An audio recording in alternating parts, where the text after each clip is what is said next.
Santa María, Madre de Dios, ruega por nosotros pecadores, ahora y en la hora de nuestra muerte. Amén. Gloria al Padre, al Hijo y al Espíritu Santo, como era en el principio, ahora y siempre, por los siglos de los siglos. Amén. San Ignacio de Loyola, ruega por nosotros. En nombre del Padre, del Hijo y del Espíritu Santo. En esta primera semana de los ejercicios, San Ignacio quiere que meditemos ahora sobre el pecado, pero no ya en otros pecadores, como en la meditación de 3 pecados, sino en nuestra propia conciencia personal. Quiere que recordemos y consideremos los pecados que hemos cometido durante toda la vida, para poder concebir crecido e intenso dolor y lágrimas de mis pecados, que es la petición y fruto de este ejercicio. Es permitir que la voz de Dios penetre y desgarre el corazón humano y le descubre el abismo de su miseria, el inmenso vacío interior que nadie ni nada es capaz de llenar, sino solo Él. Es un crecido e intenso dolor teológico que termina en las lágrimas, que son como sangre del alma, doliéndose de haber ofendido a Dios. Y esta es una gracia que tiene que acompañarnos toda nuestra vida espiritual, la conciencia de nuestra propia miseria y sobre todo cuando se aparta de Dios. Es tristeza, sin duda, causada por el recuerdo de las faltas pasadas, pero tristeza que tiene a su vez un efecto de penitencia saludable. Como decíamos, debe ser actitud habitual del alma, efecto del temor de Dios, causa de la renuncia, es decir, desnudez, desprecio de toda riqueza. Es un sentimiento por la salvación perdida, y que este sentimiento debe ser perpetuo, porque es perpetua la necesidad de trabajar en la propia salvación. El espíritu que tiene que nutrir esta meditación tiene que ser de una humildad confiada, que ya hemos ido obteniendo en esta primera semana. Y su fruto en esta meditación es una profundísima compunción del corazón que nos lleve a una auténtica conversión de la voluntad. Dice el Padre Hurtado: vamos a esta meditación con vergüenza y confusión, que es el fruto que pedíamos en el ejercicio anterior, pero transfigurada por el amor de Jesús, que ha ofrecido por nosotros el rescate del infierno y nos ha aceptado en su amor. Por eso San Ignacio, la meditación pasada y esta también es conveniente, nos hacía hacer coloquio con Cristo delante puesto en cruz, quien nos ha salvado del pecado. Este valle hondo y oscuro de nuestro destierro, dice el Padre San Alberto Hurtado, está muy cerca de la montaña del Calvario, donde Jesús muere por mis pecados. Ahora tenemos ya juicio exacto del pecado, pero no me espantará, porque sabemos de antemano que estamos perdonados.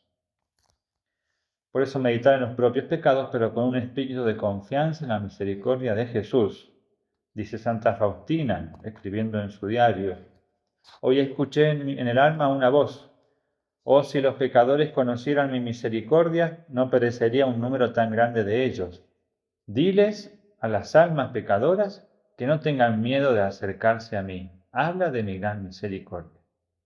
El Señor me ha dicho: la pérdida de cada alma me sumerge en una tristeza mortal. Tú siempre me consuelas cuando rezas por los pecadores. Tu oración que más me agrada es la oración por la conversión de los pecadores. Has de saber, hija mía, que esta oración es siempre escuchada. Hasta ahí el diario de Santa Faustina. Para hacer la meditación propiamente hacemos los típicos pasos y preámbulos. Primero, por supuesto, la oración preparatoria, después de haberse puesto en presencia de Dios, de traer la historia, que ahora va a dar los puntos San Ignacio, y sobre todo esa misma composición del hogar de los pecados. Podemos aprovechar todavía aquella imagen de el cuerpo y alma, todo el compuesto del hombre desterrado entre los brutos animales, en ese valle oscuro de mis pecados, que está cerca igual de la montaña del Calvario. Y para lograr el fruto, que es este crecido e intenso dolor y lágrimas de mis pecados, San Ignacio pone varios puntos que podemos ir recorriendo uno a uno, o quizás detenernos más en uno que en otro, según los frutos que queramos y veamos que alcanzamos. El primer punto para ir meditando y lograr este fruto es el proceso de los pecados. Dice proceso de los pecados, a saber, traer a la memoria todos los pecados de mi vida. Proceso, incluso en ese sentido judicial, de que me hago un proceso a mí mismo, como buscando descubrir mis faltas, como procesándome, enjuiciándome, pero no ante el juez, dice Casanovas, comentador de los ejercicios, sino ante el Redentor. Proceso que me hago voluntariamente para confundirme y avergonzarme. Mientras más pecados, más crecerá la vergüenza, la confusión y el amor. Recoger y amontonar al pie de la cruz todos mis pecados, ponderando el sentido o aspecto teológico de los mismos, como dice el Salmo 50, contra ti solo pequé. Se trata de recorrer la vida, recordando el lugar, casa que he habitado, la conversación que he tenido con otras personas, los oficios, recordar mi vida por etapas, o mi vida en cuanto a relación con tal o cual persona, en qué he fallado ahí, en los oficios que he ocupado. Se trata de una, por decirlo así, visión panorámica de los pecados, pero de poder englobarlos a todos, no fijándose en cada circunstancia, en los detalles, que eso incluso puede hacernos daño, sobre todo en la miseria y malicia de haber pecado y de cada pecado. El segundo punto que pone San Ignacio es tomar conciencia de estos pecados que vamos recorriendo, o al menos de algunos pecados que pueda recordar y dolerme, tomar conciencia de su maldad y malicia, con el término propio que usa de ponderar, como de tomar el peso, de finalmente caer en la cuenta, como nunca antes, lo terrible de la maldad y malicia del pecado, de cada pecado, de un solo pecado. Dice, ponderar los pecados mirando la fealdad y malicia que cada pecado mortal tiene en sí, aun cuando no fuese vedado. Es decir, no importa si está prohibido o no pecar, si es algo vedado, no permitido. Incluso si eso fuese permitido el pecado, aún así mirar su fealdad y malicia, más allá de si está vedado o no, aunque no fuese vedado, aunque no tuviésemos prohibido el pecar. Fealdad, es decir, una disconformidad con la recta razón. Lo bello es lo que es proporcionado, armónico, que tiene rectitud, orden. Entonces, lo feo, lo contrario, es lo que es disconforme con la armonía, el orden, con la recta razón. Y la malicia es aquella depravación en la voluntad que se complace en esa fealdad. Dice el catecismo, a los ojos de la fe, ningún mal es más grave que el pecado, y nada tiene peores consecuencias para los pecadores mismos, para la Iglesia y para el mundo entero. La fealdad, lo grave de las consecuencias de este mal del cual no hay ninguno mayor, que es el pecado. Y más sentido cobre el pecado si para ponderarlo, como dice San Ignacio, recurrimos a la pasión de Cristo, como ya nos hizo hacer desde la meditación anterior. Cada pecado crucifica al Señor. Dice San Juan Pablo II, la revelación del misterio de la redención abre el camino a una comprensión en la que cada pecado realizado en cualquier lugar y momento hace referencia a la cruz de Cristo y por tanto, indirectamente, también al pecado de quienes no han creído en Él, condenando a Jesucristo a la muerte de cruz.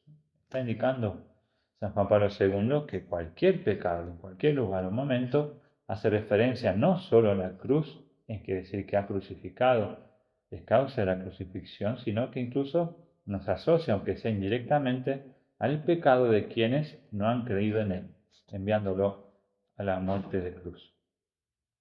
Ponderar, poner en la balanza cada pecado y lo que cada pecado significa. Y para esto nos es muy útil las advertencias que da el mismo Señor Jesucristo en visión a Santa Catalina de Siena. Él decía a ella, no es que yo quiera que los pecados sean considerados detalladamente, sino de un modo general, como decíamos, porque la mente no se contamine con el recuerdo de pecados concretos y torpes. No debe considerar únicamente sus pecados, sino considerar y acordarse de la sangre y de la grandeza de mi misericordia para que no caiga en la confusión. Siempre está, incluso desde el primer momento, como telón de fondo o como una red de seguridad, digamos, el recuerdo de la misericordia de Dios, el recuerdo de la cruz en cuanto que es instrumento de salvación, para no caer en una confusión mala, de malas consecuencias. En efecto, dice nuestro Señor a Santa Catalina, si el conocimiento de sí mismo y la consideración del pecado no van sazonados con el recuerdo de la sangre y la esperanza de la misericordia, caería en la confusión y el desasosiego, y con ellos acudiría el demonio para llevarla, bajo color de contrición y dolor de la culpa y disgustos del pecado, a la condenación eterna. No encontrando ya apoyo en el brazo de mi misericordia, caería en la desesperación. Por eso, no tanto entrar en detalles y jamás olvidarse de que, y por eso meditamos ahora, en este tiempo de misericordia que es nuestra vida en este mundo, jamás olvidarse del ofrecimiento de misericordia que nos extiende el Señor. En tercer lugar, San Ignacio nos pone un punto que sirve para compararme y poder ubicarme, yo pecador, en medio de toda la realidad y en medio de, incluido Dios. ¿Quién es el que peca? Compararme, mirar quién soy yo, disminuyéndome por ejemplos. Primero, pensar, imaginarme, caer en la cuenta, quién soy yo en comparación de todos los hombres que han existido desde el principio de la humanidad y que existen ahora y que existirán, esos millones de millones. ¿Quién soy yo? En lo largo de esa historia que abarca miles de años, ¿quién soy yo? Ese se atrevió a pecar. Uno entre tantos millones, un instante entre tantísimos años. Ese se atrevió a pecar. ¿Qué cosas son los hombres en comparación de todos los ángeles y santos del paraíso? Un número más inabarcable todavía, y no solo en un tema numérico, cuantitativo, sino también cualitativo. ¿Qué soy yo? Entonces, no solo ínfimo el número, ya incluyendo a los ángeles y santos, sino también eso en cualidad, en verdadero amor y unión a Dios. Los ángeles, dice Santo Tomás de Aquino, son incomparablemente más en número que todos los hombres, porque así Dios hace en orden toda la creación y para manifestar mejor su perfección. Ha creado el mayor número las criaturas más perfectas. En tercer lugar, mirar que es todo lo creado en comparación de Dios. Pues yo solo, ¿qué puedo hacer? Ahí pone San Ignacio la pregunta para la reflexión. En todo esto, yo solo, ¿qué puedo hacer? Mirar toda mi corrupción y fealdad corpórea, como cargando las tintas y acentuando el contraste o lo ínfimo que quedo en medio de tanta armonía, orden y belleza. ¿Qué soy yo? En vez de belleza, soy corrupción. Soy organismo de corrupción, de fealdad. Mirarme, como incluso dice, con líneas realmente más extremas, como una llaga y postema de donde han salido tantos pecados y tantas maldades y ponzoña tan torpe. ¿De dónde ha salido? Imaginarme yo como una composición particular para este momento de recordar los pecados, yo de repente imaginarme en medio de este organismo de la creación y de la cual Dios es cabeza, en este organismo yo soy una llaga, un postema, es una llaga que supura, de donde salen venenos, maldades, pecados. Representa muy gráficamente San Ignacio quién es este que se atreve a ofender a Dios, quién es en cantidad y en calidad. El punto 4 es ya traer una comparación con Dios, contra quien yo pequé. Considerar, dice, quién es Dios, contra quién he pecado, según sus atributos, comparándolos a sus contrarios en mí, su sabiduría con mi ignorancia, su omnipotencia con mi flaqueza, su justicia con mi iniquidad, su bondad con mi malicia. El aspecto teológico del pecado. Ofendí a Dios mismo. Contra ti solo pequé, repetíamos con el Salmo 50. Como dice también el Hijo pródigo en Lucas 15, Padre, he pecado contra el cielo y contra ti. Lo propio del pecado es la aversión a Dios. Dice San Juan Pablo II, no es posible comprender el mal del pecado en toda su realidad dolorosa sin sondear las profundidades de Dios. Eso es lo que quiere provocar San Ignacio en este punto. Intentar abarcar algo, sondear en la medida de nuestras pocas posibilidades, ayudados con la gracia, abarcar y sondear las profundidades de Dios para que el contraste conmigo, eso sea lo que haga brotar, la impresión de ese contraste sea lo que haga brotar las lágrimas, el dolor. Dice Casanovas, este punto es altísimo y muy apto para la contemplación larga y reposada. Es aquel, conózcate a ti, conózcame a mí, de San Agustín aplicado al pecado. El contraste es lo que más ilumina e impresiona, pero a condición de que se conozcan bien los extremos contrapuestos. Se tiene que conocer bien los extremos para que impresione. De nuestra miseria tenemos pruebas palpables. Basta recordar lo que hicimos ya en el primer punto. Es evidente nuestra miseria. Pero de Dios, ¿qué concepto nos podemos formar de sus atributos si no viene la luz divina a iluminarnos? Por eso, pedir humildemente que Dios nos ilumine para entender algo de la gravedad de nuestros pecados en su fealdad y malicia. Dios escucha al pecador que llega a la presencia de su Padre como el pródigo y se postra delante de él para llorar y hacer penitencia. Una vez pues hayamos pedido esta luz del cielo, pongámonos delante de la divina majestad y tomemos uno de sus atributos. Repitámoslo muchas veces con espíritu de verdadera devoción, contraponiendo a él nuestra miseria, haciéndolo, por ejemplo, de la siguiente manera, y pone un ejemplo Casanova. Vos sois, oh Dios mío, la infinita sabiduría, y yo la suma ignorancia. Pero esta suma ignorancia se ha alzado contra la infinita sabiduría y la ha menospreciado, pisoteado e injuriado.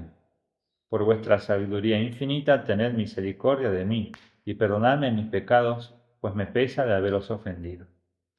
Esta letanía dice, digámosla con reposo, deteniéndonos en cada palabra tanto como pida nuestra devoción, y repitámosla y recorramos todos los atributos y perfecciones divinas contrapuestas a nuestras miserias.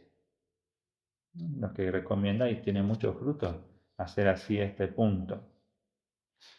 Y finalmente el punto quinto dice exclamación admirativa.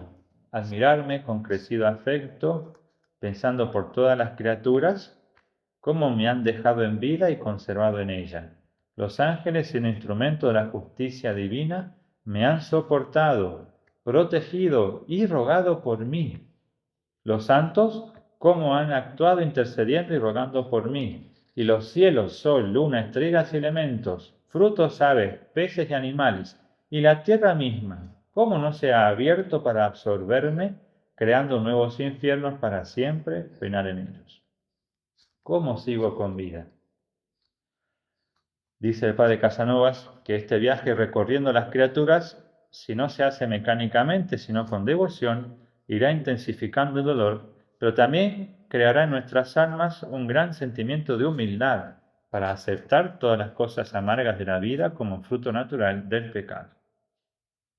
Siempre que nos airamos o quejamos o enojamos de las contrariedades de la vida, nos olvidamos este punto que pone San Ignacio y que somos pecadores y que de alguna manera cada criatura, siendo instrumento de Dios, tiene como un derecho contra nosotros, pero que por misericordia de Dios no se ejecuta. Es una pequeña expiación en comparación de las penas que mereceríamos, penas que tendrían que llover sobre nosotros, pero que Dios en su misericordia frena. Y así aprovechar cualquiera de estos puntos haciendo un coloquio. San Ignacio le pone un título propio al coloquio de este punto, del punto de los pecados, y le llama Coloquio de Misericordia, por aquello que ya explicamos, que debe estar siempre presente la conciencia de la misericordia. Es palpable, porque a pesar de tantos pecados, nos conserva en vida. Y razonando, dice él, dando gracias a Dios nuestro Señor, porque me ha dado vida hasta ahora, proponiendo enmendarme con su gracia en adelante. Mucho acento entonces en el dolor, no tanto detalle en los pecados, en las circunstancias. Vale la pena mencionar y extenderse un poco más en aquello que pone San Ignacio en una repetición de este punto de los pecados, de este ejercicio. Porque más adelante recomienda San Ignacio hacer lo que él llama un triple coloquio. Es decir, meditando en todo este tema de los pecados, para con más fuerza pedir apartarme de ellos, pedirlo a 3 personas para que vayan intercediendo por mí y me ayuden. Pedirle a la Virgen que me alcance de Dios, pedir a Jesucristo que me alcance de Dios y pedirle a Dios mismo, Padre Todopoderoso, que me alcance las gracias que necesito, sobre todo en este punto de los ejercicios. ¿Y cuáles gracias? Son 3 gracias que vamos pidiendo. Y es importante entenderlas porque San Ignacio nos hace pedir en este posible triple coloquio que podríamos hacer, y es muy recomendable. ¿Por qué ir pidiendo estas 3 gracias? ¿Por qué tan importante? Comenzando por la Virgen, siguiendo por Jesucristo y finalmente con el Padre Celestial. Se piden 3 cosas. Una primera gracia, que coincide con el fruto de este ejercicio, que sienta interno conocimiento de mis pecados y aborrecimiento de ellos. Para destruir el deseo de pecar no basta con entender lo que es el pecado, sino es necesario aborrecer. Aquí no es una simple expresión negativa, sino es una palabra con un significado preciso. Significa destruir la afección. Destruir la afección al pecado. No es simplemente un rechazo general o un deseo de que no se vuelva a repetir, sino que se destruya cualquier inclinación de nuestra voluntad y de nuestros afectos al pecado. Porque si continúa esa afección, si continúa ese mal hábito, nos va a doblegar la voluntad tarde o temprano. Pecados pasados y actuales, mortales, veniales, la gracia esta de un conocimiento interno, de entender a fondo su malicia y deformidad, con un crecido dolor que me alcance tanto a esto, a aborrecer, a destruir. Que se nos haga repulsivo, con una tendencia hasta natural, a no querer saber más nada con el pecado. Consecuencia de esta primera gracia es verse pecador en todas las circunstancias de la vida. No soy aquel que Dios creó al principio, santo, lleno de gracias, como es en la humanidad, digamos. Todo esto lo he perdido, soy pecador, librado del infierno por pura predilección de Jesucristo, y a quien las criaturas aguantan a duras penas sin aniquilarlo, solamente porque lo manda la infinita misericordia de Dios. Cuando Adán cometió el pecado original, nos dice el Génesis que huyó de su presencia. Entonces el Señor le dirige una significativa y emblemática pregunta: ¿dónde estás? El Señor llamó a Adán y le dijo: ¿dónde estás? Y comenta Strobinger, ese ¿dónde estás? No es una simple pregunta, sino la voz del Padre, como diciendo, y citando a San Ambrosio, y diciendo a cada pecador: ¿en qué situación te encuentras? ¿A qué extremo te ha reducido tu pecado? Que huyes de tu Dios a quien antes buscabas. ¿Dónde estás, pecador? La segunda gracia que vamos pidiendo a la Virgen para que nos alcance de Dios, a Jesucristo para que nos alcance de su Padre y al mismo Padre Celeste. La segunda gracia que va como más a fondo con este espíritu ignaciano de ir a lo más, de ir a lo más radical y hacer lo opuesto al pecado. Para ir más a fondo no alcanza para dejar de pecar, ni siquiera destruir esta afección al pecado, sino sentir el desorden de mis operaciones, dice. Esa es la gracia. Desorden de mis operaciones para que aborreciendo me enmiende y me ordene. Ahora lo que hay que aborrecer es un desorden de las operaciones, que quizá no implican pecado propiamente, pero yo voy siempre cambiando el orden y tomando como fin lo que es medio como fin, obrando desordenadamente, guiándome primero por la pasión y después razonando a ver si es razonable o cómo justifico esa pasión. El obrar desordenado. Todo lo que se sale de la norma del tanto cuanto. Por eso ese es origen de nuestros pecados. Quizás el desorden mismo no llega a constituir pecado. No he llegado a obrar quizás algo malo en sí, algo malicioso, pero sí me tiende a eso, me hace tender. Una vez que vemos que es el desorden de mis operaciones, querer sentirlo íntimamente hasta aborrecerlo y con el deseo de hacer propósitos concretos y firmes de cumplir siempre con la voluntad de Dios. Dice en el evangelista San Juan, el que se ama a sí mismo se pierde, el que se aborrece a sí mismo en este mundo se guardará para la vida eterna. Por eso, es ese amor no a sí mismo, sino justamente aborreciéndose a sí mismo en ese desorden y buscando a Dios y la vida eterna para lograr ese orden. Decía el beato Mamerto Esquiú, Dios me conceda aborrecer este mal con todo mi corazón y me envíe la muerte antes de cometerlo. Dice hermosamente también San Juan de Ávila, para recordar cómo es el Señor quien quiere enmendarnos. Dice, es tanta la gana que esta suma bondad tiene de destruir nuestra maldad, para que su hechura no quede destruida, que cuando quiera que el hombre quisiere, y cuantas veces quisiere y de cuantas maldades hubiera hecho, si hace penitencia y pida al Señor que le perdone, está él aparejado a nos recibir, está preparado a recibirnos, perdonando lo que merecemos, es decir, el infierno, el castigo, perdonando eso, sanando lo que enfermamos, enderezando lo que torcimos, por eso ordenando nuestra vida, nuestro interior, y dándonos gracias para aborrecer lo que antes amábamos. Así está listo Dios, preparadísimo, para que apenas uno quiera enmendarse, cuantas veces quiera las maldades que haya cometido, está muy preparado Dios para no solo perdonar, sino sanar, enderezar y dando gracia de aborrecer, que es lo que pedimos. Y finalmente, la tercera gracia que pedimos, primero a la Virgen, a Jesucristo, a Dios Padre, es conocimiento de algo ya más exterior, pero que también es gran fuente de desorden y pecados, que es el mundo. Para aborrecerlo y que aparte, dice San Ignacio, de mí las cosas mundanas y vanas.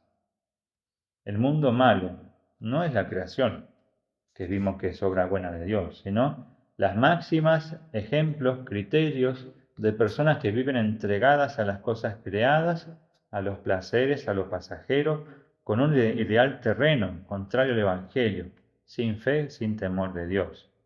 Este mundo es un ambiente plagado de estos criterios y tendencias y modos de pensar, que se encuentra en todas partes, que se infunde y filtra incluso en cada alma, incluso en casas religiosas, en todo tipo de lugar. Muchas veces ha condenado a nuestro Señor y también a los autores sagrados a este mundo. Nuestro Señor dijo en Juan 15, si fueran del mundo, el mundo los amaría como cosa suya, pero como no son del mundo, sino que los elegí y los saqué de él, el mundo los odia. Y dice el apóstol Santiago, ¿no saben acaso que haciéndose amigos del mundo se hacen enemigos de Dios? Porque el que quiere ser amigo del mundo se hace enemigo de Dios.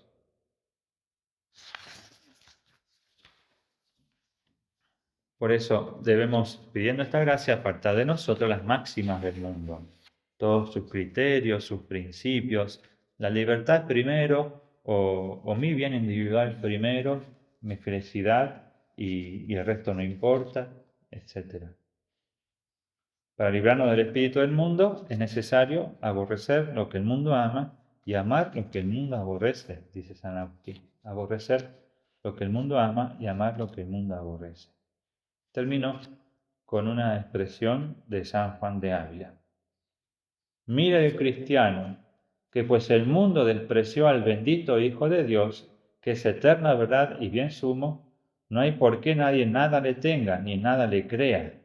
Antes mirando que fue engañando en no conocer una tan clarísima luz, y en no honrar a la que es verdaderísima honra, aquello repruebe el cristiano que el mundo apruebe. Repruebe el cristiano todo lo que el mundo apruebe. Y aquello precie y ame el cristiano lo que el mundo aborrece y desprecia, huyendo con mucho cuidado de ser preciado de aquel que a su Señor despreció, y teniendo por grande señal de ser amado de Cristo, el ser despreciado del mundo con Él y por Él. Y así, pidiendo las mismas tres gracias, recurrimos a nuestro Señor Y finalmente nos atrevemos, después de recurrir a esos intercesores, nos atrevemos a solicitar lo mismo a nuestro Padre Celestial. Y así sin duda obtendremos muchos frutos de este ejercicio. Gloria al Padre, al Hijo y al Espíritu Santo, como era en el principio, ahora y siempre, por los siglos de los siglos. Amén. Del Padre, del Hijo y del Espíritu Santo.